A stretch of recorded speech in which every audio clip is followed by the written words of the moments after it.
लोग खाने के बाद पान खाते हैं चूना मिलाकर, वो जिंदगी भर वात के रोगी होंगे नहीं।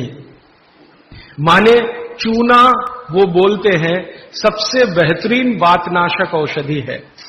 मेथी का दाना तो है ही, चूना उससे थोड़ा 1 डिग्री ऊपर है। मेथी दाने से चूना सबसे अच्छी वातनाशक औषधि है।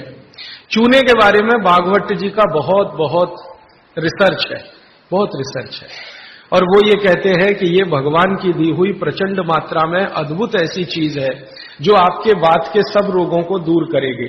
माने घुटने दुखते हैं, कमर दुखती है, कंधा दुखता है, चूना खाइए। फिर वो कहते हैं कि इतना ही नहीं, शरीर में कैल्शियम जो है ना, कैल्शियम ये एक घटक है, माइक्रो न्यूट्रिएंट इसको कह सकते हैं अंग्रेजी में, सूक्ष्म पोषक तत्व है। ये कैल्शियम के बारे में जो गंभीर बात है आज के विज्ञान के हिसाब से जो मैं कहना चाहता हूं, भागवत जी ने तो 3500 साल पहले कह दिया, आज का विज्ञान उसको प्रूव कर रहा है, कंफर्म कर रहा है। वो ये कि कैल्शियम की कमी अगर शरीर को है तो आपको 20 नहीं 85 बीमारियां आएंगी। कैल्शियम की कमी अगर है शरीर को तो 85 बीमारियां आएंगी। क्या क्या आ सकता है? हर तरह का दर्द आपको होगा, हर तरह का, मांसपेशियों का दर्द, हड्डियों का दर्द, सब तरह का। हड्डियों की जितनी विकृतियां हैं वो सब कैल्शियम की कमी से आएंगे। हड्डियों के जितने रोग हैं वो सब कैल्शियम की कमी से आएंगे। फिर वो कहते हैं कि रक्त के बहुत सारे रोग कैल्शियम की कमी से आते हैं, रक्त के रोग, खून की बीमारी। फिर वो कहते हैं कि बहुत सारे कफ के रोग कैल्शियम की कमी से आते हैं। तो कैल्शियम कम नहीं होने देना चाहिए। जो विज्ञान आज का कहता है, आधुनिक विज्ञान ये कहता है कि कैल्शियम वो माइक्रो न्यूट्रिएंट है, वो सूक्ष्म पोषक तत्व है जिसके शरीर में रहने पर ही दूसरे सूक्ष्म पोषक तत्व उपयोगी होते हैं। ये 12-15 साल का रिसर्च है, एक वाक्य में मैंने खत्म कर दिया। कैल्शियम की उपस्थिति में ही बाकी सभी सूक्ष्म पोषक तत्व उपयोगी होते हैं।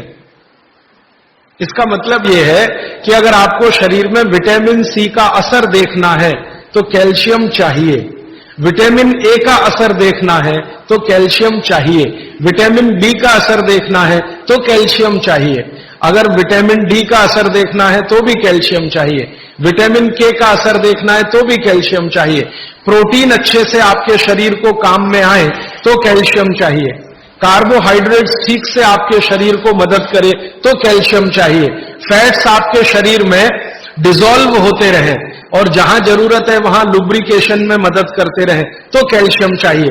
माने समझ लीजिए कि कैल्शियम अगर नहीं है तो शरीर में सब कुछ बीमारियां आने ही वाली है।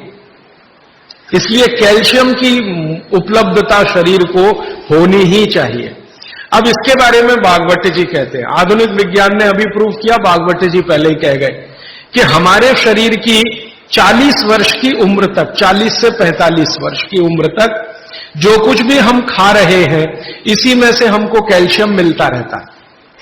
सबसे ज्यादा कैल्शियम आप जानते हैं दूध में है, दूध, फिर दूध के बाद दही, दही के बाद मट्ठा, मट्ठे के बाद मक्खन, मक्खन के बाद घी, इन सब में भरपूर कैल्शियम है। फिर आपने खाया संतरा, मौसम्मी, नारंगी, अंगूर, द्राक्ष, जो भी खट्टे फल, आम वगैरह वगैरह, सब में कैल्शियम भरपूर मात्रा में है।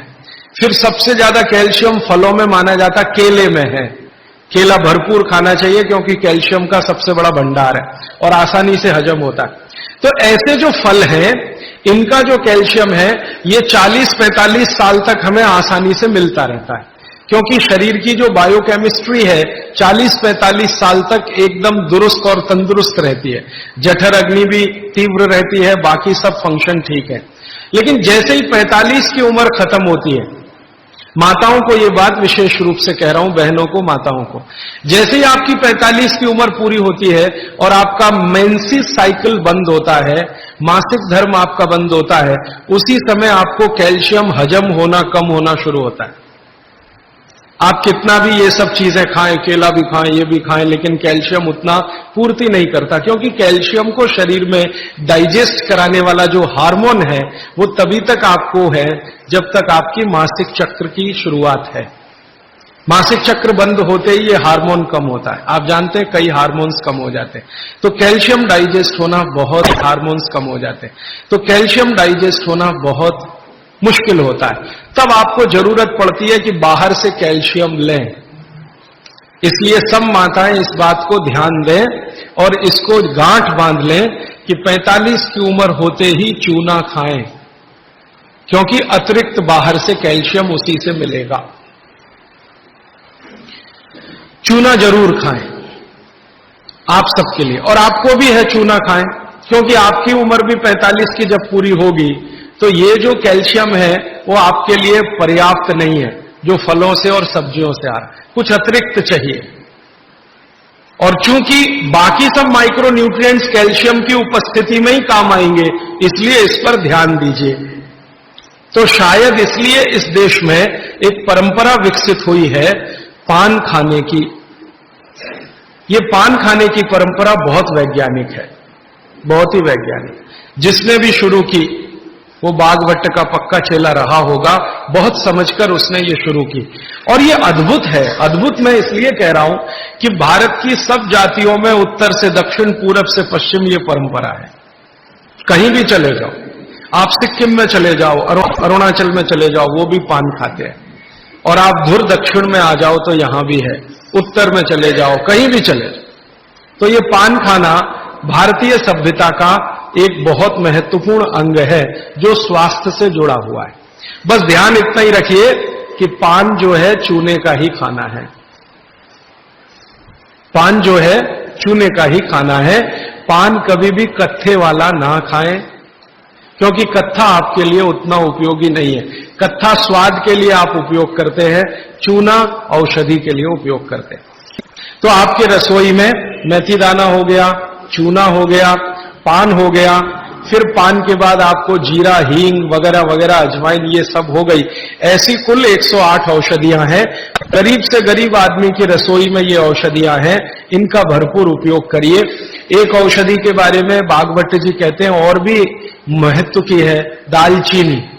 दालचीनी के बारे में बागवट जी कह रहे हैं कि वायु के जितने भी प्रकोप हैं, जैसे दमा, अस्थमा, ये वायु की बीमारियां, अस्थमा, दमा, वात की बीमारियां वायु की, तो इनको खत्म करने में या समाप्त करने में या इन बीमारियों को ठीक करने में बड़ी मदद करता है दालचीनी। और दालचीनी के बारे में बागवट जी कहते हैं कि ये दमा, अस्थमा, इनको तो खत्म करेगा ही, वात के सब रोगों को खत्म करेगा, कफ के रोगों को भी खत्म करता है। कफ के रोग आप समझते हैं, खांसी है, सर्दी है, जुकाम है, मोटापा है, वजन बढ़ना, ये सब कफ के रोग हैं। तो इनमें भी दमा जैसी बीमारियों जितना असर है दमा पे उतना ही इस पर भी है कफ की। तो जितना असर है दमा पे उतना ही इस पर भी है कफ की। तो दालचीनी का भी उपयोग आप कर सकते हैं आपकी बीमारी के हिसाब से। दालचीनी आप सब जानते हैं, आसानी से आपको पहचान में भी आती है। बस उसका उपयोग करते समय ध्यान रखें कि ये ज्यादा उपयोगी है पाउडर के रूप में। कई बार मैंने देखा है भोजन बनाते समय हम दालचीनी का पत्ता डाल देते हैं या उसकी वो जो छाल जैसी है वो उतना उपयोग नहीं आता जितना पाउडर करके वो उपयोग में आता है। और दालचीनी के बारे में बागवती जी कहते हैं कि इसको अगर उपयोग कर रहे हैं तो आप गुड़ के साथ इसको खूब घिसिए, रगड़िए, ऐसे ऐसे ऐसे ऐसे खूब अच्छे से गुड़ मिले, फिर खाइए, फिर पीछे से थोड़ा गर्म पानी पीजिए, अद्भुत परिणाम। और अगर आप शहद ले सकते हैं तो शहद के साथ तो इसका मर्दन एक शब्द उन्होंने इस्तेमाल किया। मर्दन माने घिसना, रगड़ना। तो वो कहते हैं कि खूब रगड़ करके, मर्दन करके शहद में ऐसे ऐसे ऐसे ऐसे 5-7 मिनट, फिर चाटिए और थोड़ा हल्का गुनगुना पानी पीजिए, तो आपके शरीर के कम से कम तो 50 रोग ये अकेला दालचीनी खत्म कर देगा, कम से कम 50। कफ के रोग और वात के रोग। तो ऐसी बहुत सारी चीजें अपने रसोई में है।